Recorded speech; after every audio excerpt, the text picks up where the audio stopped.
નમસ્કાર મિત્રો, આ વિડીયોમાં આપણે વાત કરીશું પીએમ પોષણ શક્તિ નિર્માણ યોજના, જે મિડ ડે મીલ, જે મધ્યાહન ભોજન યોજના હતી તેના વિશે, જેથી કરીને ટીપીઈઓ શિક્ષણ સેવા વર્ગ 2 અને 1 અથવા તો અન્ય શિક્ષણને લગતી તમામ પરીક્ષાઓની અંદર જે એમડીએમના પ્રશ્નો પૂછાય છે એનો જવાબ તમે આપી શકો.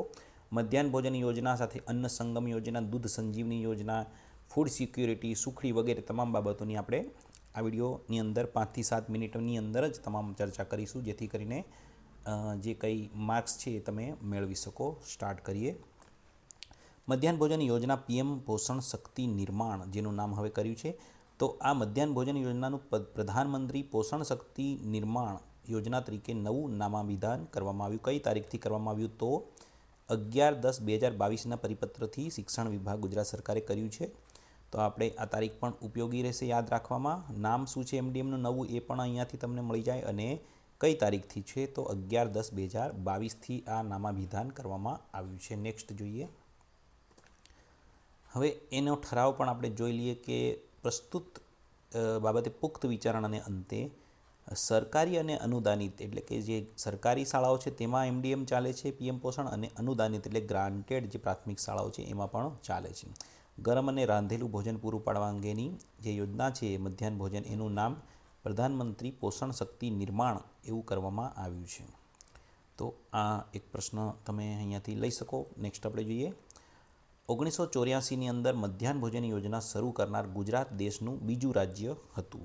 અન્ય રાજ્યો અહીંયા બતાવ્યા છે: કેરળ, તમિલનાડુ, પુડુચેરી, જે યુટી છે એટલે કે કેન્દ્ર શાસિત હતું તે, એ બધાની સાથે સાથે ગુજરાત પણ બીજા નંબરનું રાજ્ય 1984ની અંદર મધ્યાહન ભોજન યોજના શરૂ થઈ, એ પણ યાદ રાખીશું.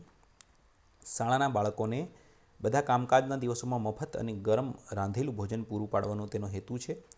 તેનો ઉદ્દેશ્ય નોંધણી દર વધારવાનો, એટલે કે એડમિશન વધે, શાળા છોડી દેવાનો દર ઘટાડવા, એટલે કે જે અપવ્યય છે તે, અને ગરીબ માતા પિતા પર ગરીબીનો બોજ અને સમાજમાં જાતિ ભેદભાવ ઘટાડવાનો તેનો ઉદ્દેશ્ય એટલે કે હેતુ છે. આના ઉપરથી આપણે મધ્યાહન ભોજન યોજનાનો હેતુ જોયો, અને ક્યારથી શરૂ થઈ તો 1984થી. ગુજરાત બીજા નંબરનું રાજ્ય હતું શરૂ કરનાર. આગળ વધીએ. કાયદાકીય રીતે જોઈએ તો લીગલ બેકિંગ, એટલે એનું જે કાયદાકીય રીતે શું છે તો NFSA 2013નો જે કાયદો બનાવ્યો તે વખતની કેન્દ્ર સરકારે, જેમાં the national food security act 2013, જે તમને યાદ હોય તો કોવિડની અંદર જ્યારે મધ્યાહન ભોજન બંધ હતું તો આ કાયદા હેઠળ બાળકોને મધ્યાહન ભોજનના અનાજ અને નાણાં પણ ચૂકવવામાં આવતા હતા. એની પણ આપણે વાત કરીશું. Provides that every child up to the age of 14 years shall have specific entitlement for his her nutritional needs, એટલે કે આ કાયદા અંતર્ગત બાળક જે છે 6 થી 14 વર્ષનું, તેને પોતાના પોષણ માટે જે જરૂરિયાતો છે તે પૂરી પાડવાનું આ કાયદો ઠરાવે છે ભારત દેશની અંદર. તો એના અંતર્ગત મધ્યાહન ભોજન દ્વારા એ બધું બાળકોને પૂરું પાડવામાં આવે છે પોષણ.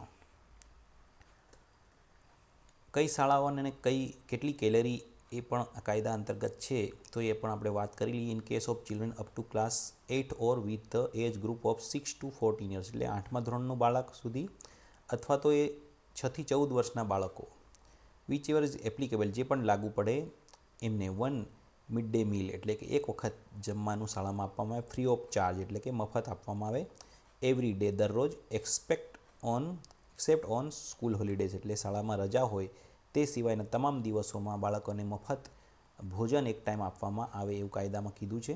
In all school run by local bodies, government and government aided schools so as to meet the nutritional standard specified in the schedule 2, એટલે કે આ સરકારી અને ગ્રાન્ટેડ સ્કૂલો છે, લોકલ બોડી છે, તમામની અંદર આપવાની વાત કરી છે. શેડ્યુલ 2, તો શેડ્યુલ 2 શું છે તો national food security act 2013 mandates provision of hot cooked meal containing 450 calories, એટલે 450 કેલરી અને 12 ગ્રામ પ્રોટીન. એ પ્રાઇમરી એટલે 1 થી 5 વાળા બાલવાટિકાથી લઈને 5મા સુધીના, અને 450 કેલરી અને 12 ગ્રામ પ્રોટીન, અને જે 6 થી 8ના છે અપર પ્રાઇમરી છે, અને 700 કેલરી અને 20 ગ્રામ પ્રોટીન એમને આપવાનું છે. આમાંથી પણ પ્રશ્ન પૂછાઈ શકે છે. કેટલી કેલરી 1 થી 5 વાળા માટે, એટલે કે બાલવાટિકાથી 5મા માટે 450 કેલરી અને 12 ગ્રામ પ્રોટીન, અને ઉચ્ચ પ્રાથમિક છે એમના માટે 700 કેલરી અને 20 ગ્રામ પ્રોટીન આપવાનું થાય છે. ફૂડ સિક્યુરિટી રેટ, આ બધું આપણે અગાઉ જ્યારે કોવિડના સમયગાળામાં શાળાઓની અંદર મધ્યાહન ભોજન યોજના બંધ કરવામાં આવી હતી ત્યારે બાળકોને અનાજ આપવામાં આવતું અને જે કુકિંગ કોસ્ટની રકમ આ કેટલી ચૂકવવામાં આવતી એ પણ પ્રશ્ન થતો હોય છે. ધોરણ 1 થી 5માં 4.97 રૂપિયા બાળક દીઠ અને 6 થી 8ની અંદર 7.45 રૂપિયા એક બાળક દીઠ એક દિવસના ચૂકવવાના થાય છે. સુખડી યોજના આવી તેમાં પણ એડ કરવામાં આવ્યું છે, પણ એની આપણે વાત કરીશું. એટલે આ પણ પ્રશ્નમાં પૂછાતું હોય છે, એ પણ તમે યાદ રાખી શકો. 4.97, 7.45. પ્રાથમિક શિક્ષણ માટે પોષણ સહાયનો રાષ્ટ્રીય કાર્યક્રમ NPNSPE, આનું પણ પૂરું નામ પૂછાતું છે. 15મી ઓગસ્ટ 1995ના રોજ કેન્દ્રીય પ્રાયોજિત યોજના તરીકે શરૂ કરવામાં આવી. NPNSPE એટલે national programme of nutritional support to primary education. Of અને ફોર ઓપ્શનમાં આપેલા હોય ત્યારે આપણે ભૂલ પડતી હોય છે, એટલે national programme of nutritional support to primary education, આ રીતે યાદ રાખવાનું. ત્યાર પછી અન્ન સંગમ યોજના, અન્ન ત્રિવેણી યોજનામાં અનાજ બાળકોને આપવામાં આવે છે, એની આપણે વાત કરી લઈએ તો 3/5/2013ના રોજ અને તે પછી અનાજ પૂરું પાડવા માટે અમલમાં મુકાયેલી અન્ન ત્રિવેણી યોજનામાં ધોરણ 1 થી 8 આ યોજનાનો લાભ આદિવાસી છોકરીઓને આપવામાં આવે છે. એટલે ST બાલિકાઓને જેમની હાજરી 70%થી વધુ હોય તેમને જ આ લાભ આપવામાં આવે છે. છોકરીઓને 60 કિલો પ્રતિ ટર્મ 30 કિલો એટલે 2 વખત 30 કિલો બંને સત્રમાં ખાધેલા 15 કિલો ઘઉં, 15 કિલો ચોખા આપવામાં આવે છે. શું આપવામાં આવે એ પણ અહીં બતાવ્યું છે. વાર્ષિક હાજરી 70%થી વધુ હોવી જોઈએ. ભરૂચ, વલસાડ, નર્મદા, વડોદરા, ડાંગ, દાહોદ, સુરત, બનાસકાંઠા, સાબરકાંઠા, નવસારી, પંચમહાલ અને તાપીના આદિવાસી વિસ્તારોમાં TASP કાર્યક્રમ લાગુ કરવામાં આવ્યો છે. આ હેઠળ ભંડોળ પૂરું પાડવામાં આવતી મધ્યાહન ભોજન યોજના દ્વારા અમલમાં મૂકવામાં આવનાર આદિવાસી વિદ્યાર્થીઓને વધારાના ખાદ્યાન્નની જોગવાઈ કરવામાં આવી છે. એટલે આના ઉપરથી કયા કયા જિલ્લા છે પણ પૂછાઈ શકે છે. કેટલું અનાજ, કયું અનાજ, એ તમામ વસ્તુઓ. અને અન્ન સંગમ યોજના એનું નામ છે. 3/5/2013થી તે શરૂ થઈ હતી. નેક્સ્ટ જોઈએ, દૂધ સંજીવની યોજના છે. આ યોજના અઠવાડિયામાં 5 દિવસ 200 મિલી ફ્લેવર્ડ દૂધ પીરસવામાં આવે છે. એમાં ઇલાયચી ફ્લેવર, જે અન્ય ફ્લેવર, અલગ અલગ કલરનું દૂધ બાળકો માટે થેલી આવે છે. આ યોજના 6.04 લાખ વિદ્યાર્થીઓને ફ્લેવર્ડ દૂધ પૂરું પાડવા માટે અમલમાં મૂકવામાં આવી. 2014-15માં 2 જિલ્લાઓમાં અને 2 બ્લોકમાં, વર્ષ 15-16માં 11 જિલ્લા અને 21 બ્લોકમાં, અને વર્ષ 15-16માં 12 જિલ્લાઓ અને 26 બ્લોકમાં એ શરૂ થઈ 16-17ની અંદર. આ રીતે દૂધ સંજીવની યોજનાની વાત આપણે કરી.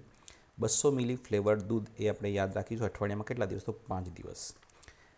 પછી મધ્યાહન ભોજન માટે આ પ્રેસ નોટ પણ આપણે જોઈ છે, તો આ પણ આપણે ધ્યાને લઈ લઈશું કે કિચન, દરેક તાલુકે એક સેન્ટ્રલ કિચનની વાત ન્યૂઝમાં આવેલી છે, એટલે આપણે ખાલી કટિંગ અહીં જાણવા માટે મૂક્યું છે.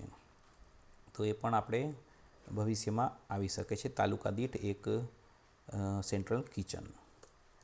Thank you for watching. આવા શિક્ષણ સેવા વર્ગ 2 તથા GPSC, HMAT, ટાટ વગેરે સ્પર્ધાત્મક પરીક્ષાના વિડીયો જોવા માટે સબસ્ક્રાઈબ કરો આપણી ચેનલ.